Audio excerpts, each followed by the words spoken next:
குறைந்த விலை நிறைந்த தரம் தங்கள் தேவைகள் அனைத்தும் ஒரே இடத்தில் ஜெயச்சந்திரன். உங்கள் பசியார எங்கள் ருசி பேசும். பழைய நகையை கொடுத்து வைட் 11 மந்த்ஸ்ல அதே எடைக்கு புது நகையை எடுத்துக்கோங்க. எக்ஸ்ட்ராவா ₹1 தர வேண்டாம். Magic old gold exchange. பாலஸ்தீனத்தில் இருக்கும் ஹமாஸ் அமைப்பினர் இஸ்ரேல் மீது வான்வழி தாக்குதல் நடத்தினர். இந்த தாக்குதலில் சுமார் 1200க்கும் அதிகமானோர் கொல்லப்பட்டு 250க்கும் அதிகமானோர் பிணை கைதிகளாக பிடித்து செல்லப்பட்டனர். அன்று தொடங்கிய இந்த 2 நாடுகளுக்கு இடையேயான போர் கடந்த 2 ஆண்டுகளுக்கு மேல் நீடித்து வருகிறது. இதில் இஸ்ரேல் நடத்திய கோர தாக்குதலில் பல்லாயிரக்கணக்கான பாலஸ்தீனர்கள் கொல்லப்பட்டு காசா நகரமே உருகுலைந்து போனது. இந்த சூழலில் காசா மீதான இஸ்ரேல் தாக்குதலை முடிவுக்கு கொண்டு வர வேண்டும் என்று உலகம் முழுவதும் இருந்து குரல் எழுந்தது. இந்நிலையில்தான் அமெரிக்க அதிபர் டொனால்ட் ட்ரம்ப் காசா இஸ்ரேல் போரை முடிவுக்கு கொண்டு வர 20 அம்ச திட்டங்களை அறிவித்தார்.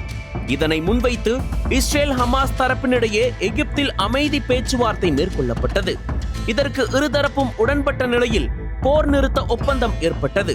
இந்த போர் நிறுத்த ஒப்பந்தத்தின் முதல் பகுதியில் இஸ்ரேல் ஹமாஸ் ஆகிய இருதரப்பு தங்களிடம் உள்ள பணைய கைதிகளை விடுவிக்க வேண்டும் என்று கூறப்பட்டுள்ளது. மேலும் காசாவில் இருந்து இஸ்ரேல் ராணுவத்தை திரும்ப பெற வேண்டும் என்பன போன்ற கோரிக்கைகள் முன்வைக்கப்பட்டுள்ளன. இதனை செயல்படுத்தும் விதத்தில் முதற்கட்டமாக காசா தரப்பில் இருந்து 20 பணைய கைதிகள் விடுவிக்கப்படுகின்றனர். இஸ்ரேலும் தங்கள் வசமுள்ள 2000 பாலஸ்தீனர்களை விடுவித்து காசாவின் சில பகுதிகளில் உள்ள ராணுவத்தை திரும்ப பெற்றுள்ளன. இதனால் அங்கிருந்து வெளியேறி வேறு நகரங்களுக்கு குடிபெயர்ந்த பாலஸ்தீனர்கள் மீண்டும் காசா பகுதிக்குள் திரும்பி வருகின்றனர். இதற்கிடையில் அமைதி பேச்சுவார்த்தைக்காக எகிப்து புறப்பட்ட டொனால்ட் ட்ரம்ப் பேசியதாவது: இஸ்ரேல் ஹமாஸ் இடையேயான போர் முடிந்துவிட்டது. மக்கள் அனைவரும் மகிழ்ச்சியுடன் இருக்கின்றனர். இது நான் நிறுத்தியுள்ள 8வது போர். இப்போது ஆப்கானிஸ்தான் பாகிஸ்தான் இடையே போர் நடப்பதாக கேள்விப்பட்டேன். அந்த போர் குறித்து நான் திரும்பி வந்ததும் பார்க்க வேண்டும். நான் ஏற்கனவே ரஷ்யா உக்ரைன் போரையும் நிறுத்தும் முயற்சியில் உள்ளேன். போர்களை நிறுத்துவதில் நான் வல்லவன் என பெருமையாக கூறியுள்ளார். இந்நிலையில் திடீர் திருப்பமாக பிணை கைதிகளை விடுவிக்கும் விவகாரத்தில் பிரபலமான மற்றும் முக்கிய பாலஸ்தீன தலைவரான மர்வான் பர்ஹாட்டியை விடுதலை செய்ய இஸ்ரேல் மறுத்துள்ளது. தற்போது அவருக்கு 66 வயதாகிறது. பத்தா கட்சி தலைவரான மர்வான் பர்ஹாட்டி 2002ஆம் ஆண்டு முதல் இஸ்ரேலிய சிறையில் இருந்து வருகிறார்.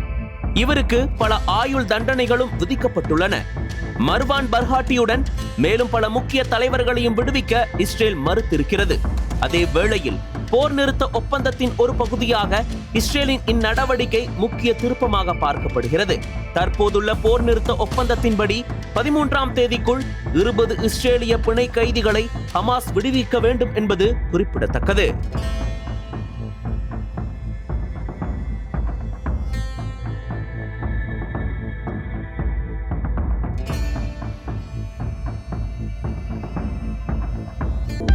அனல் பறக்கும் செய்திகளை அப்டேட் செய்து கொள்ள நக்கீரன் களத்தை இப்பவே சப்ஸ்கிரைப் பண்ணுங்க.